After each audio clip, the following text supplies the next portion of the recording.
नमस्कार श्रोते हो. आज आपण समर्थ रामदासांनी आपल्याला दिलेल्या संगती या विषयावर चिंतन करणार आहोत. समर्थ रामदास म्हणतात, बरा निश्चयो शाश्वताचा करावा, म्हणे दास संदेह तो विसरावा, घडीने घडी सार्थकाची करावी, सदा संगती सज्जनाची धरावी. बघा, समर्थ रामदास आपल्या संगतीवर अतिशय महत्त्वपूर्ण भाष्य करतात, आपल्याला ज्ञान देतात. कारण जशी तुमची संगती असेल तशी तुमची प्रगती घडते. तुम्ही ज्या लोकांच्या सहवासात राहतात, तुमचे विचार, तुमचे आचार, तुमच्या निवड या सगळ्या त्या संगतीवर अवलंबून असतात. ज्याप्रमाणे पाणी जे आहे, जल, नीर, ते अतिशय वेगवेगळ्या ठिकाणी वाहत असतं आणि वाहताना कधी ते कारल्याच्या वेलालाही जातं, कधी ते अस्वच्छ पाण्यात जातं, तर कधी आंब्याच्या झाडाला जातं. आणि प्रत्येकाचा गुणधर्म वेगवेगळा आहे. बघा, पाणी तर सारखंच आहे, पण कारलं त्या पाण्यापासून कडूपणा देतं. अस्वच्छता, त्यामध्ये अनेक जीवजंतू पलतात, जन्म घेतात आणि मरतात. मात्र आंब्याला गेलेलं पाणी, आंबा स्वतःच्या संगतीने अतिशय सुमधुर फळ देतो. राजा म्हणतो आपण आंब्याला, ते उगीच का? म्हणजे हे पाणी ज्याच्या संगतीत गेलं त्याने तसा गुणधर्म दाखवला. समर्थ रामदास पाण्याचं फक्त उदाहरण घेत आहे, पण प्रत्यक्षात आपण म्हणजे ते पाणी आहे. आपण ज्याच्या संगतीत जाऊ, आपण त्याचा गुणधर्म दाखवायला लागतो. आपण चोराच्या संगतीत गेलो तर आपण चोर म्हणवले जातो.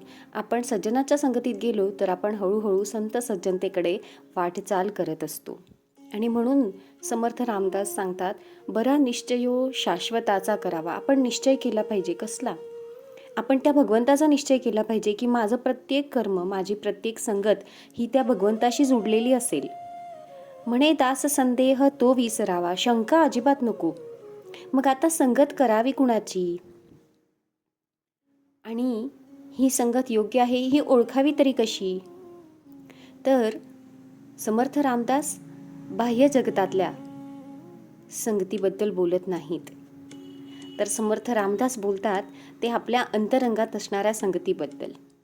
होय, आपल्या अंतरंगातही अनेक लोक आहेत. बघा, 6 षड्रिपू आहेत आपले. षड्रिपू म्हणजे काम, क्रोध, लोभ, मोह, दंभ, मत्सर, संशय, चिंता. हे काय आहेत? तर हे लोक आहेत. आणि जर तुम्ही या लोकांची संगती धरली, हे विषय विकार आहेत, हे तुम्हाला धुळीस मिळवल्याशिवाय राहणार नाही. तर म्हणून अंतरंगात या 6 लोकांबरोबर आपला अंतरात्माही राहतो. आपण या 6 लोकांना सोडून जर आपण आपल्या अंतरात्म्याची संगती धरली तर मग ती झाली सज्जनाची संगती. मग सद्गुरू सांगतात, समर्थ रामदास म्हणतात, घडीने घडी सार्थकाची करावी, सदा संगती सज्जनाची धरावी. एक एक क्षण आपला त्या भगवंताच्या कर्मात, त्या भगवंताच्या चिंतनात, मननात, त्या भगवंताच्या श्रवणात, पूजनात, अर्चनात जर आपण घालवला तर ती आपली घडी सार्थकाची होते, ती आपली वेळ सार्थक होते. बघा, तुकारामांनी त्यांचं आयुष्य सार्थक केलं. शबरीने तिचं आयुष्य सार्थक केलं. का? तर ती जगाच्या संगतीत नव्हतीच. ती होती त्या एका परमात्म्या, त्या जगद्गुरु, त्या अंतरात्म्याच्या संपर्कात. तर आपण कुणाच्या संपर्कात आहो? पहावे आपणासी आपण. बघा, समर्थ रामदास पुढे सांगतात, जयाचेनी संगे समाधान भंगे, अहंता अकस्मात येऊन लागे, तये संगतीची जनी कोण गोडी, जिये संगतीने मती राम सोडी. हो, काही वेळा आपल्या मनातलं जे समाधान असतंय ते समाधान अचानक भंगतं. अचानक आपण लोभाच्या मागे पळायला लागतो. अजून मला खूप काहीतरी पाहिजे होतं, अजून मला वरची पोस्ट पाहिजे होती, अजून मला जास्त पगाराची नोकरी पाहिजे होती, मला मान सन्मान हवा होता, मला 2-4 बंगले हवे होते, मला शेती हवी होती, मला एखादं पद हवं होतं. हे काय आहे? तुमच्याकडे जे आहे त्याच्याकडे न बघता जे नाही आहे त्याकडे बघायला लागले तुम्ही, है ना? आणि त्यामुळे मग तुमचं समाधान जे होतं ते काय झालेलं आहे, भंग पावलंय. अहंता अकस्मात येऊन लागे, अचानक कुठून तरी तो अहंकार यायला लागतो की मला असं कसं बोलले, मला का फोन केला नाही, मला का पूजेला बोलवलं नाही, मला तर विचारलंच नाही, मला तर सांगितलंच नाही. हे अगदी अचानक ह्या गोष्टी होत असतात, या ठरवून होत नाही. कारण आपल्या अंतरंगातले ते जे लोक आहेत ना, ते आपल्या भगवंताचा विसर पाडतात आपल्याला. आणि मग आपण अचानक त्या लोभ, क्रोध, दंभ, संशय, असं कसं केलं त्यांनी, मला फोन केला नाही, असं आपल्या मनात यायला लागतं.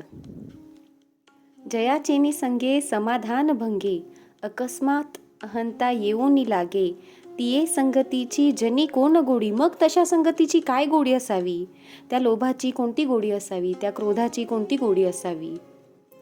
जिये संगतीने मती राम सोडी, ज्या संगतीमुळे मती राम सोडते. बघा, अहंकार आणि श्रीराम एकत्र राहू शकत नाही, अहंकार आणि संत सज्जन एकत्र राहू शकत नाही, क्रोध आणि भक्ती एकत्र राहू शकत नाही, मत्सर, दंभ, संशय, चिंता आणि भाव, निस्वार्थ भाव, पूजा, उपासना, भगवंतावरचं प्रेम, त्याग, समर्पण एकत्र राहूच शकत नाही. म्हणून आपण एकत्र कुठे राहायचंय, आपण आपल्या परमात्म्याशी एकरूप होऊन राहायचंय. देहे त्यागिता कीर्ती मागे उरावी, मना सज्जना हेची क्रिया धरावी, मना चंदनाचे परी त्वाजी जावे, परी अंतरी सज्जना निववावे. बघा, का करायची आपण ही चांगली संगत, का धरायची, का आपण आपल्या परमात्म्याला नेहमी स्मरणात ठेवायचंय, का करायचंय हे सगळं. आता यातून तर काय तुम्हाला बंगला, गाडी, पैसा, मान सन्मान काही मिळणार नाहीये. मग हे का करायचं, तर पुन्हा एकदा आपल्या या जन्माचं सार्थक व्हावं. आणि जन्माचं सार्थक केव्हा होतं, असं नाही आहे. बघा, टाटा, बिर्ला, अंबानी प्रत्येकजण गेला, काही सोबत घेऊन गेला नाही, मात्र मागे काय घेऊन गेला असेल सोबत, तर ते त्याचं कर्म सोबत घेऊन गेला. त्याची कीर्ती मागे उरावी. बघा, देहे त्यागिता कीर्ती मागे उरावी, तर मागे काय उरलं पाहिजे, मागे बंगला, गाडी, माझं शेत, माझा व्यवसाय, माझा व्यापार, माझी मुलं, माझी बायको, माझा नवरा, हे तर उरणार. हे काय नश्वर आहे हे सगळं, पण उरतं ते काय, तर कीर्ती मागे उरते. मना सज्जना हेची क्रिया धरावी, आणि कीर्ती उरेल अशी क्रिया आपण नेहमी धरली पाहिजे, अशी संगती धरली पाहिजे, असे विचार धरले पाहिजे, असं कर्म धरलं पाहिजे. मना चंदनाचे परी त्वाजी जावे, चंदन ज्याप्रमाणे झिजतं. बघा, कुब्जा होती, कुब्जाकडे सौंदर्य नव्हतं, बरोबर, पण ती कुब्जा ज्यावेळेस त्या भगवंतासाठी, त्या भगवंताचं नामस्मरण करून चंदन उगळायची, आणि त्या चंदनाला कुणाकडे पाठवायची, तर कंसाकडे पाठवायची. पण त्या चंदनाचा दरवळ कुणापर्यंत जायचा, तर त्या भगवंतापर्यंत जायचा. तसं आपल्या कर्माचा दरवळ आपल्या भगवंतापर्यंत गेला पाहिजे. आपल्याला त्या भगवंताला सांगता आलं पाहिजे की आज दिवसभरात मी काय काय करून आलोय, आज दिवसभरात किती वेळा मला क्रोधाने पछाडलं, किती वेळा मी दंभ, संशय, चिंता यामध्ये अडकलो, कितीतरी वेळा मी कुणाजवळ क्रोध केला, अहंकार केला. हे आपल्याला आपल्या भगवंतासमोर उभं राहून सांगता आलं पाहिजे. तेव्हा तो अंतरी सज्जन काय होणार आहे, निवणार आहे, तो समाधान पावणार आहे की माझं लेकरू, माझा हा जो देह आहे, हा देह सार्थकी लागण्याचा प्रयत्न करतोय. आणि बघा, तुम्ही फक्त एक पाऊल चाला, तो भगवंत 100 पावलं चालवून घेतो आपल्याकडनं.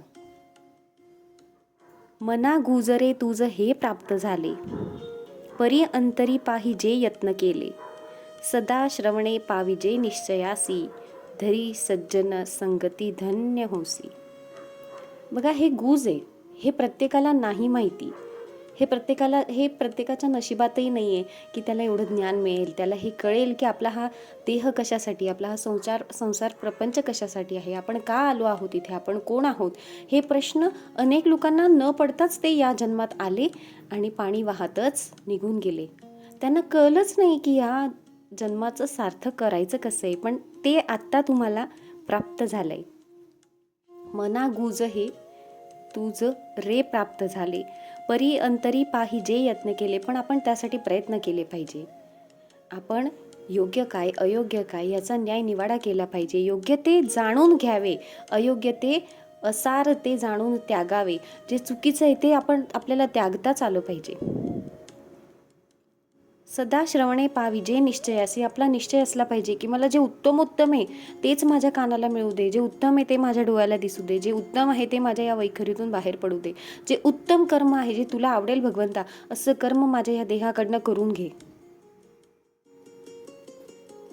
आणि मग हा निश्चय जेव्हा पक्का असतोय तेव्हा धरी सज्जन संगती धन्य होसी, आणि मग त्यावेळेस आपला हा देह, आपला हा संसार प्रपंच, आपलं हे आयुष्य धन्य होतं. सज्जनाच्या संगतीत आपला हा जो देह आहे, आपला हा संसार आहे, हा धन्य होणार आहे. आपल्याला ती धन्यता पाहिजे, आपल्याला ते समाधान पाहिजे. पुन्हा एकदा बघूया. बरा निश्चयो शाश्वताचा करावा, म्हणे दास संदेह तो विसरावा. घडीने घडी सार्थकाची करावी, सदा संगती सज्जनाची धरावी. जयाचेनी संगे समाधान भंगे, अहंता अकस्मात येऊन लागे. तये संगतीची जनी कोण गोडी, जिये संगतीने मती राम सोडी. देहे त्यागिता कीर्ती मागे उरावी, मना सज्जना हेची क्रिया धरावी. मना चंदनाचे परी त्वा झिजावे, परी अंतरी सज्जना निववावे. मना गुजरे तुझ हे प्राप्त झाले, परी अंतरी पाहिजे यत्न केले. सदा श्रवणे पाविजे निश्चयासी, धरी सज्जन संगती धन्य होसी. तुमचा दिवस शुभ जाओ. जय सद्गुरू.